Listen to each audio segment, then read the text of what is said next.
Assalamu alaikum, bienvenue dans Safia t'en parle. Aujourd'hui, j'aborde un sujet plus qu'important, celui du rappel. Conseiller son frère ou sa sœur en islam, des fois ça peut s'avérer être plus que nécessaire.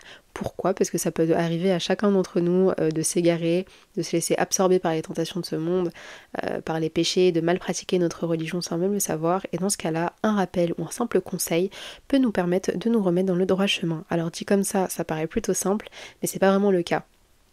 Pourquoi? Parce que entrent en jeu plusieurs conditions pour pouvoir faire un rappel et que ça vous plaise ou non, on doit les appliquer. Pourquoi est-ce que je décide de faire cet épisode? Parce que ça va faire maintenant 1 an et demi que je tiens un podcast, donc celui-ci du coup, Safia t'en parle, et que ça fait quelques semaines du coup que j'ai décidé de me mettre un petit peu sur les réseaux sociaux, faire du contenu. J'ai lancé un compte Insta, un compte TikTok, d'ailleurs sur les deux c'est safia.podcast, et en fait je me suis rendu compte que les gens étaient beaucoup trop à l'aise à me faire des rappels. Et j'appelle ça des rappels, mais en vérité, c'est même pas des rappels. J'ai reçu sur ces dernières semaines des pavés. Mais quand je vous dis des pavés, des romans, des e-books, les gens, ils étaient inspirés pour écrire. Et ces personnes-là te font passer ce message-là comme étant un rappel, alors que c'est juste un cocktail de plein de hadiths du prophète Mohammed sallallahu alayhi wa sallam, de plein de versets, dans lesquels en fait on veut te faire comprendre que faut arrêter de s'exposer, que faut fermer sa bouche et fermer son compte Insta, fermer son compte TikTok, pardon.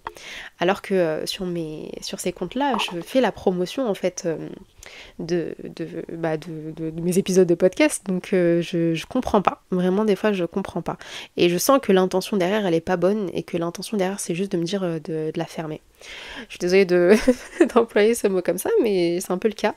Et en fait, carrément, j'ai beaucoup réfléchi, je me suis dit mais pourquoi les créatrices de contenu qui parlent de religion et de spiritualité, elles n'ont jamais abordé le sujet? Et peut-être que je vais faire une vidéo TikTok dessus, je verrai bien, mais j'ai beaucoup de choses à dire. Et ça m'a amené forcément à me pencher sur la question du rappel. Comment savoir si un rappel il est bien fait? Comment faire un rappel? Eh bien, c'est le sujet de cet épisode. Et on va tout de suite commencer avec le premier point, celui de l'intention. Et d'ailleurs, ça c'est un épisode qui peut servir à vraiment beaucoup de monde, parce que des fois on peut recevoir des rappels de la part de nos proches, alors que des fois derrière c'est juste un jugement. Et je pense que ça va te permettre d'avoir un certain discernement sur ça. Quand est-ce que c'est un rappel, quand est-ce que c'est un jugement? Bah justement on y vient, la première chose, le premier point, et ça c'est le truc le plus important. Vraiment, ça surpasse tout ce que je vais dire. C'est celui de l'intention. Les actes ne valent que par leurs intentions. C'est l'une des paroles du prophète Mohammed sallallahu alayhi wa sallam. Derrière cette parole, on doit comprendre quoi? On doit comprendre que quand on fait le choix de faire un rappel ou de donner un conseil, l'intention doit être bonne. On le fait parce que on considère cette personne comme notre frère ou comme notre sœur, qu'on l'aime en Allah et qu'on lui veut du bien. L'intention, c'est le plus important. En-niya. Et tu le ressens, des fois. Tu le ressens quand la personne, elle a pas une bonne intention. Le deuxième point, c'est celui de la bienveillance. On dit souvent qu'il faut être bienveillant, mais la bienveillance, c'est quoi? C'est le fait d'être disposé à la compréhension et l'indulgence envers autrui.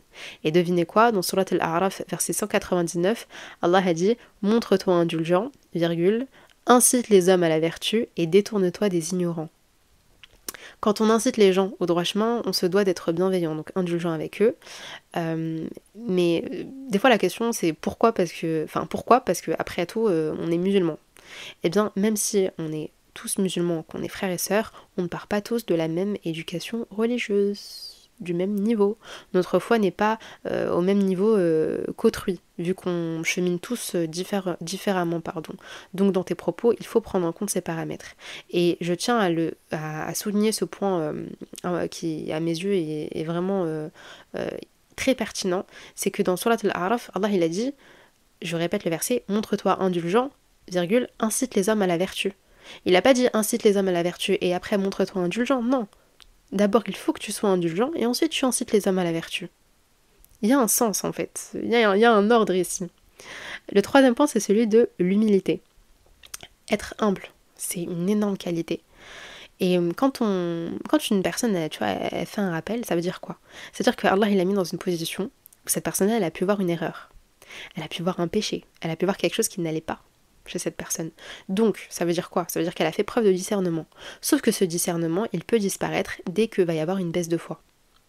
T'as fait preuve de discernement, t'as pas été humble, demain ça peut être ton tour. Enfin, je sais pas comment expliquer ça, mais en gros, demain tu peux être amené à faire le même péché que tu as repris sur une personne. Vous voyez ce que je veux dire?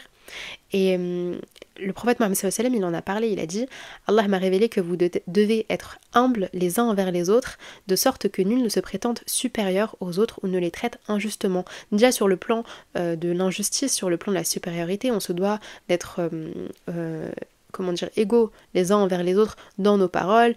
En gros, te prends pas pour n'importe qui, vous voyez ce que je veux dire? Et de l'autre côté, forcément, l'humilité dans le rappel. Être humble. Donc même dans nos discours, il faut qu'on le soit. Tu reprends quelqu'un sur un péché, comme j'ai dit, demain ça peut être toi qui commets ce péché. Le 4e point, ça c'est un peu mon préféré, c'est celui de la douceur. Soyez doux, soyez douce dans vos paroles, c'est la base. Le rappel se fait avec douceur. Notre prophète Mohammed sallallahu alayhi wa sallam, il était extrêmement doué d'ailleurs, pour faire le rappel de la belle manière, de la bonne manière, avec douceur. Et il nous a conseillé de l'être. On a un hadith dans lequel il dit « Allah est doux et il aime la douceur. Il donne à celui qui est doux et ce qu'il ne donne pas à celui qui fait preuve de dureté ou toute autre qualité. » La dureté dans le rappel, malheureusement, elle a plus de chances de repousser que d'attirer la personne vers le bien.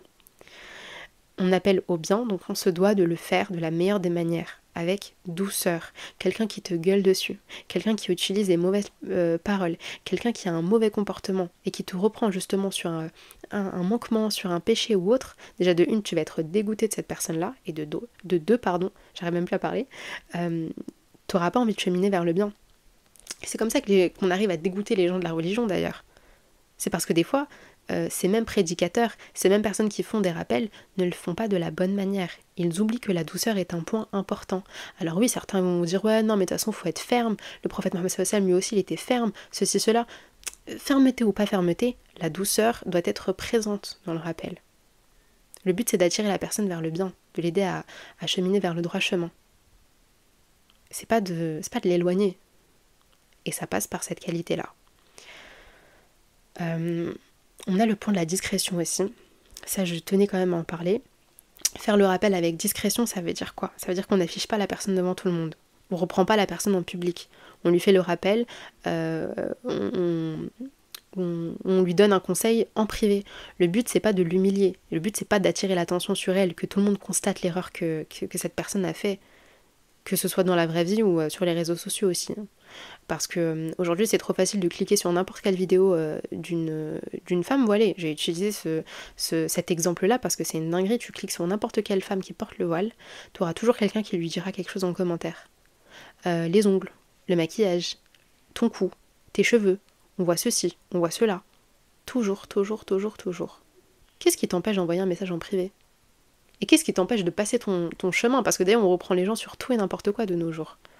Et le deuxième point ici dans la discrétion, c'est de ne pas divulguer un péché. On ne divulgue pas les péchés des gens en les reprenant sur quelque chose. Ça se fait pas. C'est comme comportement, je suis désolée, mais c'est dégueulasse de divulguer les péchés des gens. Déjà, dans le cas où on te rapporte quelque chose qu'une personne a fait, c'est mieux de le garder pour toi. Et quand tu le gardes pour toi, d'ailleurs, il y a une grosse récompense derrière, c'est que Allah ne divulguera pas tes péchés. Donc quand on craint suffisamment Allah et qu'on ne veut pas qu'il divulgue nos péchés, on ne divulgue pas ceux des gens. Mais derrière, dans le péché, dans le rappel, quand une personne, du coup, tu vas la reprendre sur un péché qu'elle a fait, tu vas pas le divulguer, tu vois. Tu vas pas, en faisant le rappel, tu vas pas dire, vous savez, telle personne, elle a fait ça. Mais tu sais que ça, c'est pas bien de faire ça, parce que ceci et parce que là. Non, ça se fait pas. Tu vas la voir en privé, tu la prends dans un coin, tu lui parles tranquillement, tu lui évites cette humiliation, parce que c'est de l'humiliation. Tu vois, c'est pas un bon comportement. Et notre prophète Mohammed sallallahu alayhi wa sallam, il en a parlé également. Il a dit, celui qui couvre les défauts d'un musulman, Allah couvrira ses défauts le jour de la résurrection. Je termine avec l'avant-dernier point, c'est celui de s'adapter à la personne qu'on a en face de nous. Quand tu sais que la personne en face de toi, elle est hypersensible, par exemple, tu sais que tu dois vraiment faire attention aux paroles que tu vas et aux mots que tu vas utiliser. Le but, c'est pas de blesser la personne. Vous voyez ce que je veux dire? Tu veux que cette personne, encore une fois, chemine vers le droit chemin, tu veux qu'elle s'améliore, qu'elle devienne meilleure, qu'elle délaisse un péché, qu'elle délaisse ceci ou cela. Le but, c'est pas de la blesser, d'utiliser les mauvaises paroles. Tu t'adaptes à la personne que tu as en face de toi et tu modules ton ton discours. À contrario, des fois, tu as des personnes, moi je sais que des fois j'ai des gens dans mon entourage qui préfèrent les rappels qui sont un petit peu plus durs. Voilà, ils ont ce truc-là ils veulent que leur neuf soit choqué. Du coup, je dis pas qu'il faut les choquer non plus, mais des fois avec certaines personnes qui préfèrent voilà, des discours un peu plus durs, tu peux peut-être être davantage ferme dans tes paroles. Et je termine avec un point important. Je peux pas conclure cet épisode sans en parler, mais c'est le respect. Peu importe la personne que tu as en face de toi, tu te dois de la respecter. Le respect, c'est pas juste le fait de ne pas insulter. C'est aussi le ton qu'on va employer, la posture qu'on a, les paroles qu'on utilise. On n'est pas là pour rabaisser la personne, on est là pour l'élever. Donc respectez les gens quand vous vous permettez de leur faire des rappels. Et c'est pas juste salam alaikum ma soeur, virgule, ton cou, point. Non. Je suis désolée, franchement, cet épisode, j'ai eu trop de trucs à dire. Ah là là. Enfin bref. On respecte les gens, tout simplement. On est musulmans, on est frères et sœurs, et ça passe par notre comportement, ça passe par notre attitude, les paroles qu'on a avec cette personne-là. Et j'espère que cet épisode, il va pouvoir t'aider à te rendre compte en fait de l'importance que le rappel ça a, parce que derrière tout ce que je viens de citer, en fait, il y a une responsabilité. Tu as une responsabilité envers la personne à qui tu fais ce rappel. Et de l'autre côté, ça va aussi peut-être t'aider, comme j'ai dit en début d'épisode, de te rendre compte de la différence entre un jugement et un rappel. Une personne qui est bien intentionnée et une personne qui est mal intentionnée. Et tu feras du tri en fait dans ce que tu reçois, dans ce que tu as, dans ce que tu vois. Donc voilà, j'espère que cet épisode aura été utile. Et je l'espère vraiment de tout cœur. Ça me tenait à cœur en fait d'en parler parce que malheureusement il y a eu j'ai reçu tellement de trucs que des fois moi aussi je me suis perdue en fait dans ce truc là de est-ce que c'est un rappel, est-ce que c'est un jugement, est-ce que c'est ceci, est-ce que c'est cela, est-ce que du coup ça veut dire que je dois l'accepter. Et même moi en fait de mon côté, j'ai aussi une responsabilité avec mon podcast parce que je m'adresse à une communauté, je m'adresse à des milliers d'auditeurs, je me permets de parler de sujets qui tournent autour de la religion, de la spiritualité, de donner des conseils. Bien évidemment, quand tu parles comme ça en général, tu vises personne, mais ça ne veut pas dire que je vise pas une personne en particulier, que du coup je dois pas faire attention à mes propos. Donc dans tous les cas, ça reste aussi un rappel pour moi. Et voilà, en tout cas, khair, Inch'Allah, j'espère qu'on saura faire preuve d'intelligence et de discernement face à tous ces discours, tous ces rappels frauduleux d'une certaine manière, et qu'on saura le faire de la meilleure des manières. Si l'épisode t'a plu, n'hésite pas à le partager, tu peux me laisser un commentaire, tu peux en parler autour de toi, et me rejoindre sur les réseaux sociaux, c'est Safia.podcast sur TikTok et Instagram, et je te dis à très vite Inch'Allah pour un nouvel épisode. Entre temps, prends soin de toi. Assalamu alaikum.